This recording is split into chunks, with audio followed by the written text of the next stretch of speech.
నమస్తే welcome to స్వతంత్ర news నేను మాధురి ముందుగా బులెటిన్ హెడ్లైన్స్ చూద్దాం సుప్రీం కోర్టు ముందు ఫైబర్ కేసు చంద్రబాబు బెయిల్ పై తీవ్ర ఉత్కంఠ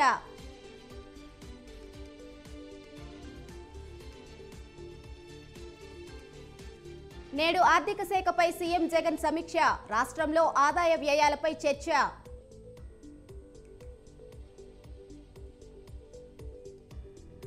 దావోస్ లో మూడో రోజు సీఎం రేవంత్ రెడ్డి పర్యటన పెట్టుబడులే లక్ష్యంగా ప్రముఖులతో సమావేశాలు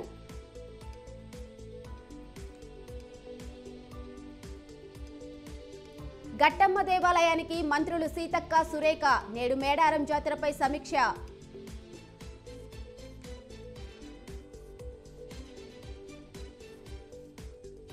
రిటైర్డ్ ఉద్యోగుల రీఅపాయింట్మెంట్ పై సీఎస్ దృష్టి సాయంత్రంలోపు వివరాలు ఇవ్వాలని అన్ని శాఖలకు ఆదేశం సొంతూళ్లకు వెళ్లిన జనం తిరుగు ప్రయాణం హైదరాబాద్కు వచ్చే రైళ్లు బస్సుల్లో తీవ్ర రద్దీ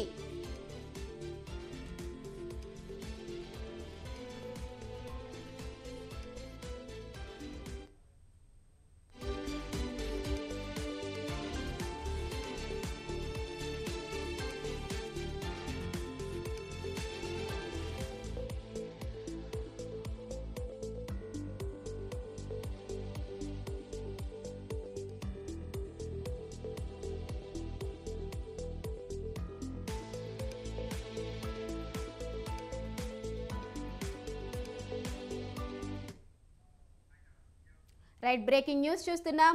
ఆర్థిక శాఖపై ఇవాళ సీఎం జగన్ సమీక్ష నిర్వహించనున్నారు. ఉదయం 11 గంటలకు తాడేపల్లి క్యాంప్ కార్యాలయంలో ఈ భేటీ జరగనుంది.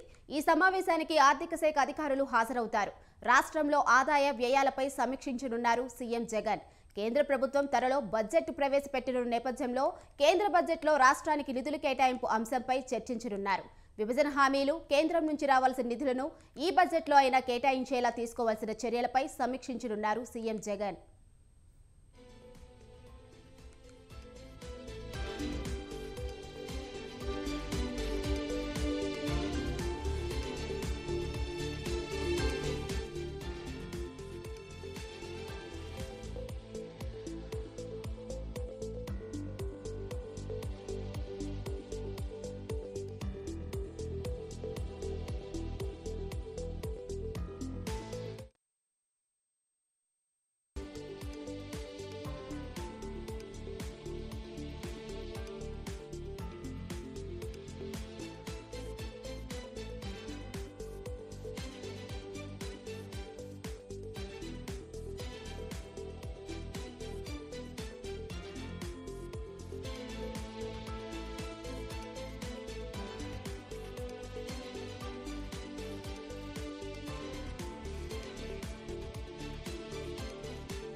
సంక్రాంతికి సొంతూలకు వెళ్లిన వారికి తిరుగు ప్రయాణం అవుతున్నారు.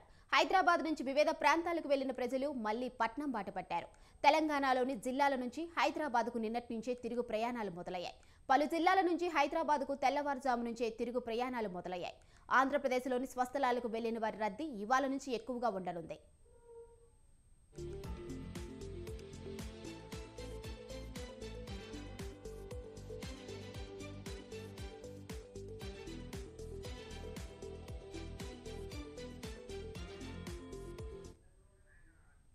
ఇక తెలంగాణలో రేపటి నుంచి స్కూళ్లు తిరిగి ప్రారంభం కానున్నాయి. దీంతో సొంతూలకు వెళ్లిన వారిలో అత్యధికులు ఇవాళ తిరిగి వచ్చే అవకాశం ఉంది. ఖమ్మం, భద్రాచలం, కోదాడల నుంచి వచ్చే బస్సుల్లో బుధవారం దాదాపు రిజర్వేషన్లన్నీ పూర్తయ్యాయి.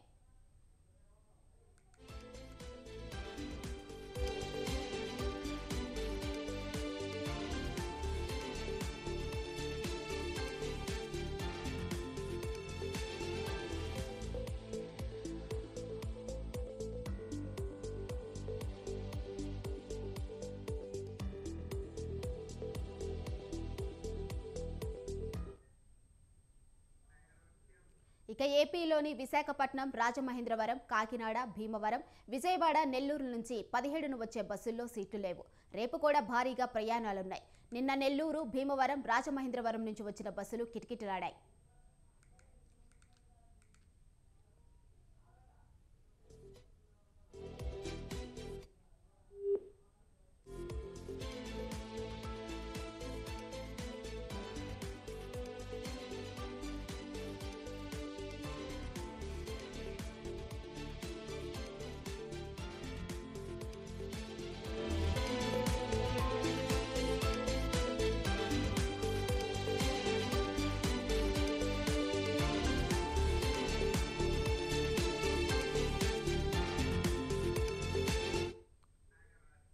ఇక తెలుగు రాష్ట్రాల్లోని వివిధ ప్రాంతాల నుంచి హైదరాబాద్కు వచ్చే సర్వీసుల్లో ఏసీ బస్సుల్లో రిజర్వేషన్లు నిండిపోయాయి.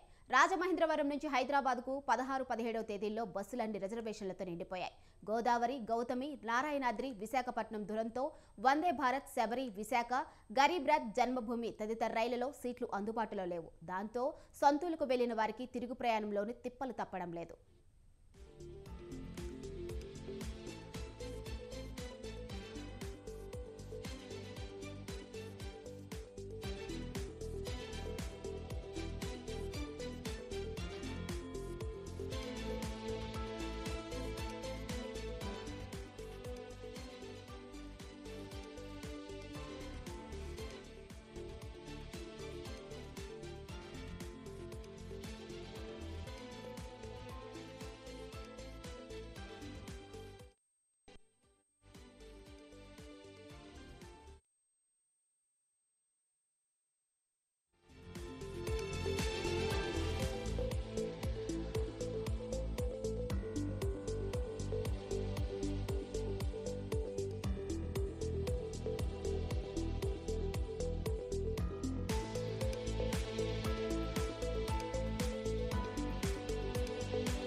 రైట్, బ్రేకింగ్ న్యూస్ చూస్తున్నాం.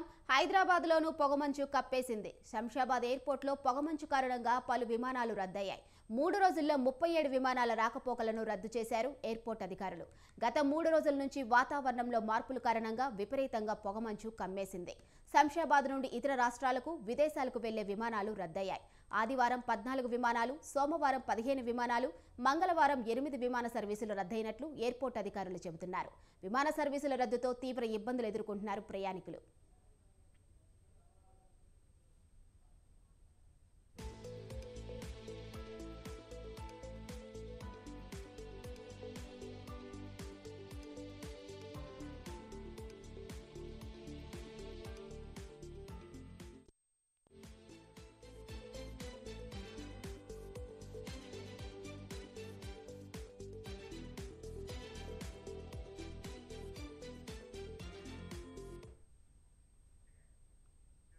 ఆంధ్రప్రదేశ్లో అన్నా చెల్లెల సవాల్. అవును, ఇదేదో సినిమా టైటిల్ కాదు. రానున్న రోజుల్లో ఏపీలో ఎదురుకానున్న రాజకీయ పరిస్థితులు. సార్వత్రిక ఎన్నికల్లో వైసీపీకి చెక్ పెట్టే వ్యూహంలో భాగంగా రాష్ట్ర పీసీసీ చీఫ్గా షర్మిల్ నియమిస్తూ నిర్ణయం తీసుకుంది కాంగ్రెస్ పార్టీ. మరి ఢిల్లీ పెద్దల ప్లాన్ ఏ మేరకు వర్కౌట్ అవుతుంది? దీనిపైనే ఇప్పుడు పొలిటికల్ వర్గాల్లో చర్చ.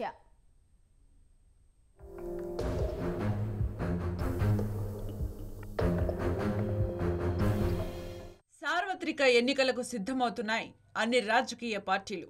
అయితే లోక్సభ ఎన్నికలతో పాటు ఆంధ్రప్రదేశ్ అసెంబ్లీకి కూడా ఎలక్షన్లు జరగనున్నాయి. దీంతో ఏపీలో రాజకీయ వేడి మరింతగా రగులుతోంది.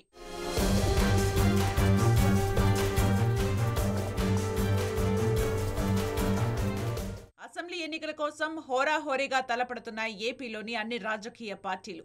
ఈ క్రమంలోనే ఎవరికి వారు ఎత్తుకు పై ఎత్తులు వేస్తున్నారు. ఇప్పటికే ఇన్ఛార్జీల మార్పు పేరుతో అభ్యర్థుల్ని ప్రకటిస్తూ పోతోంది అధికార వైసీపీ. త్వరలోనే తొలి విడత జాబితాలో ఉండే క్యాండిడేట్లను ప్రకటించేసేందుకు సిద్ధమవుతున్నారు టీడీపీ, జనసేన పార్టీ అధినేతలు. ఇటీవలే ఇరువురు నేతలు సమావేశమై ఉమ్మడి మేనిఫెస్టో, అభ్యర్థుల ఖరారుపైనే సుదీర్ఘంగా సమాలోచనలు చేశారు.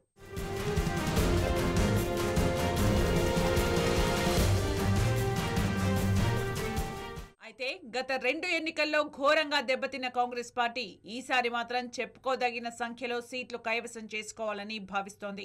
ఇటీవలే తెలంగాణలో వచ్చిన ఫలితాలు ఏపీ కాంగ్రెస్ నేతల్లోనూ ఉత్సాహం నింపాయి. ఈ క్రమంలోనే కాంగ్రెస్ అధిష్టానం కీలక నిర్ణయం తీసుకుంది. వైఎస్ఆర్టీపీని కాంగ్రెస్ లో విలీనం చేసి హస్తం పార్టీలో కొద్ది రోజుల క్రితమే చేరిన వైఎస్ షర్మిలకు కీలక బాధ్యతలు అప్పగించింది. ఆంధ్రప్రదేశ్ పీసీసీ చీఫ్ గా వైఎస్ జగన్ సోదరి వైఎస్ షర్మిలను నియమించింది. ఇదే ఇప్పుడు హాట్ టాపిక్ గా మారింది.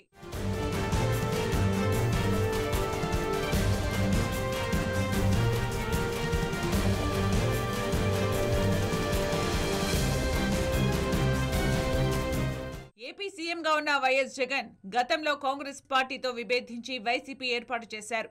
దీంతో ఏపీలో హస్తం పార్టీ నామరూపాలు లేకుండా పోయింది. ఒకప్పుడు కాంగ్రెస్ నేతలుగా ఉన్న వాళ్లు చాలా మంది ఫ్యాన్ కిందకు చేరిపోయారు. ఎస్సీ ఎస్టీ ఓటు బ్యాంక్ సైతం గంపగుత్తగా జగన్ వెంట నడిచింది. దీంతో వరుసగా 2 ఎన్నికల్లో రాష్ట్రంలో డిపాజిట్లు కూడా దక్కించుకోలేని పరిస్థితికి కాంగ్రెస్ వచ్చింది.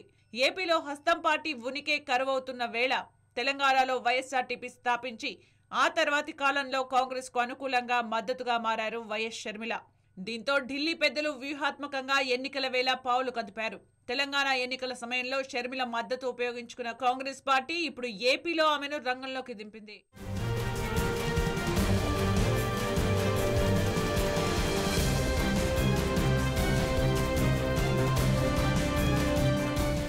ఏపీ పీసీసీ చీఫ్ గా షర్మిలను నియమించడం ద్వారా గతంలో వైసీపీకి దూరమైన సామాజిక వర్గాలు మళ్లీ పార్టీకి దగ్గరవుతాయని ఢిల్లీ పెద్దల వ్యూహంగా కనిపిస్తోంది. అదే సమయంలో తటస్థంగా ఉన్న వైఎస్ రాజశేఖర రెడ్డి అభిమానులు ఇప్పటి వరకు జగన్ కు జై కొట్టారు. అలాంటిది స్వయంగా ఆయన సోదరి షర్మిలను రంగంలోకి దింపడం ద్వారా ఆయా వర్గాల ఓట్లలో భారీగా చీలిక ఏర్పడి తమకు కొన్ని సీట్లైనా దక్కుతాయన్నది హస్తం పార్టీ ఆలోచనగా కనిపిస్తోందన్న వాదన వినిపిస్తోంది. అలా పార్టీ లేదు కదా.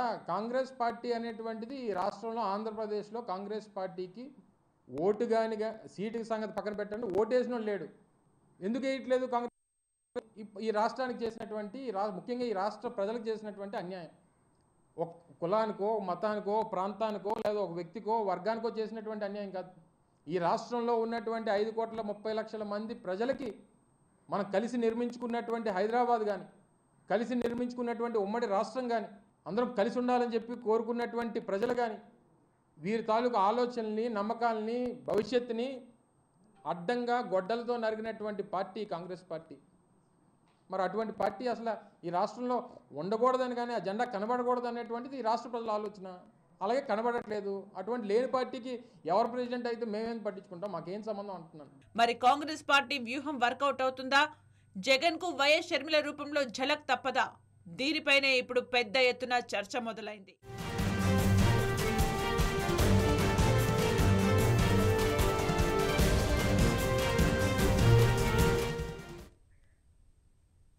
పల్నాడు జిల్లా వినుకొండ టౌన్ పోలీస్ స్టేషన్ వద్ద టీడీపీ ఆందోళనకు దిగింది. జిల్లా అధ్యక్షుడు జీవి ఆంజనేయుల ఆధ్వర్యంలో బైఠాయించి అధికార పార్టీకి వ్యతిరేకంగా నినాదాలు చేశారు. నిరసనకు పార్టీ కార్యకర్తలు భారీగా తరలివచ్చారు. స్థానిక ఎమ్మెల్యే తీరును ఎండగట్టారు. దాడులతో ప్రజాపాలన సాగిస్తున్నాడంటూ ఆగ్రహం వ్యక్తం చేశారు ఆంజనేయులు. దాడికి పాల్పడ్డ ఎమ్మెల్యే వర్గీయులని తక్షణం అరెస్ట్ చేయాలంటూ డిమాండ్ చేశారు. దీంతో స్టేషన్ వద్ద ఉద్రిక్తత నెలకొంది.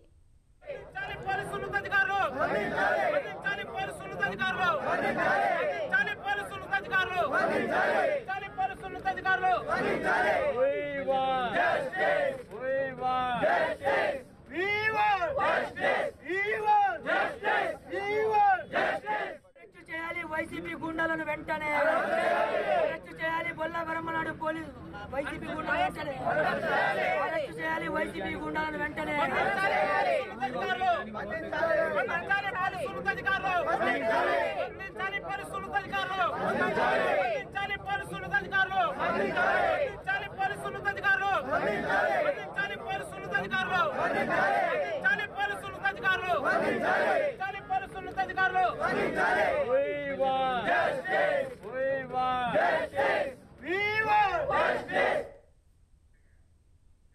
Hyderabad regional ring road project పనులను వేగవంతం చేయాలని ముఖ్యమంత్రి రేవంత్ రెడ్డి అధికారులను ఆదేశించారు. ఈ ప్రాజెక్టుకు అవసరమైన భూసేకరణను 3 నెలల్లో పూర్తి చేయాలని సూచించారు. అడ్డంకులన్నీ అధిగమించి అందుకు అవసరమైన చర్యలు చేపట్టాలని ఆదేశించారు. ఔటర్ రింగ్ రోడ్ అవతల నిర్మించి తలపెట్టిన రీజనల్ రింగ్ రోడ్ భూసేకరణ ప్రక్రియ కొంతకాలంగా పెండింగ్లో పడింది.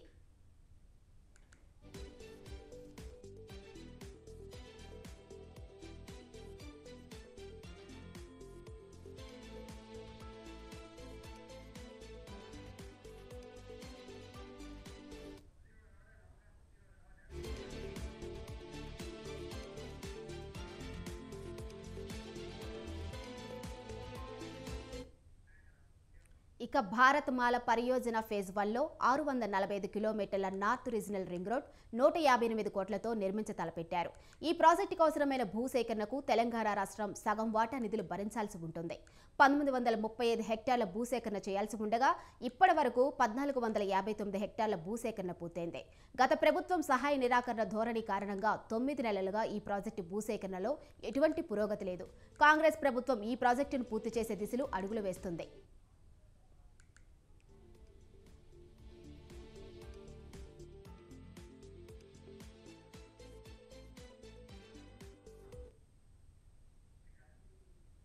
జీహెచ్ఎంసీ పరిధిలో ట్రాఫిక్పై సీనియర్ పోలీస్ అధికారులతో డీజీపీ రవిగుప్తా సమీక్షించారు. ట్రాఫిక్ క్రమబద్ధీకరణ మెరుగుపరిచేందుకు సమర్థవంతమైన చర్యలపై పోలీస్ అధికారుల సూచనలు డీజీపీ కోరారు. విజిబుల్ పోలీసింగ్ అమలు, ట్రాఫిక్ సిబ్బందికి ఆధునిక శిక్షణ వంటి అంశాలపై చర్చించారు. జీహెచ్ఎంసీ పరిధిలో కొత్త స్కైవాక్లు, ఫ్లైఓవర్ల చుట్టూ ట్రాఫిక్ పరిస్థితులను డీజీపీకి వివరిస్తూ ట్రాఫిక్ పోలీసు అధికారులు పవర్ పాయింట్ ప్రెజెంటేషన్ ఇచ్చారు. ఈ సమీక్షలో శివధర్ రెడ్డి, సంజయ్ కుమార్ జైన్, అవినాష్ మహంతి, సుధీర్ బాబు విక్రమ్, సింగమాన్, విశ్వప్రసాద్, తరుణ్ జోషి పాల్గొన్నారు.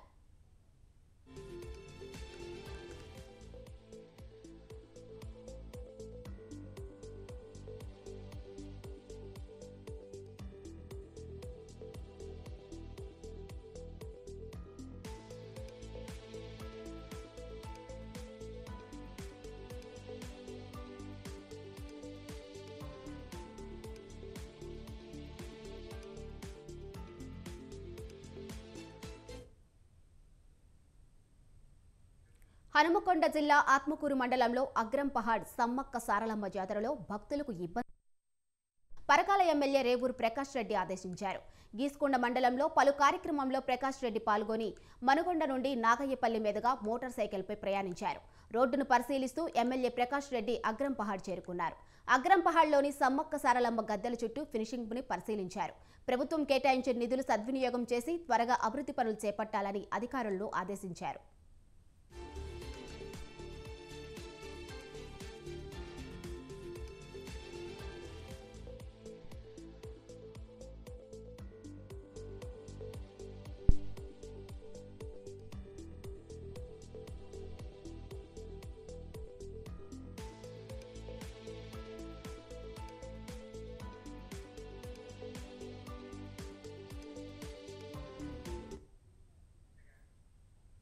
తెలంగాణ రైతు రక్షణ సమితి రూపొందించిన 2024 క్యాలెండర్ను వ్యవసాయ శాఖ మంత్రి తుమ్మల నాగేశ్వరరావు ఆవిష్కరించారు.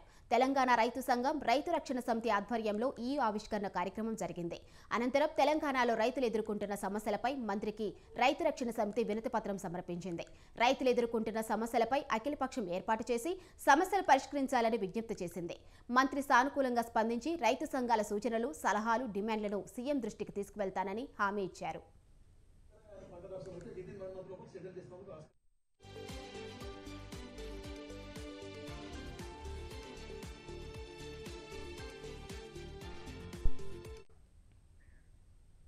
కాకినాడ జిల్లా పిఠాపురం నియోజకవర్గం చిత్రాడ గ్రామ శివారులో విషాదం చోటు చేసుకుంది. మంచినీటి చెరువులో ప్రమాదవశాత్తు కాలుజారి వాలంటీర్ మృతి చెందాడు. మృతుణ్ణి చంద్రపాలెంకు చెందిన 25 ఏళ్ల గుడాల సందీప్గా గుర్తించారు. స్నేహితులతో చెరువులోకి దిగిన సందీప్ను తోటి స్నేహితులు రక్షించే ప్రయత్నం చేసినా ఫలితం లేకుండా పోయింది. కుటుంబ సభ్యుల ఫిర్యాదు మేరకు పిఠాపురం పోలీసులు కేసు దర్యాప్తు చేస్తున్నారు.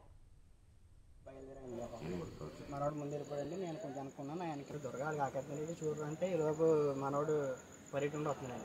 మీ వెనకాల నేను పరిగెట్టుకుంటూ వచ్చాను. పరిగెట్టుకుంటే మనోడు అంత డిస్టెన్స్ ఉందండి మ్యాక్సిమం. ఇలా దూకేగానే మనోడు కింద దిగిపోతున్నాను.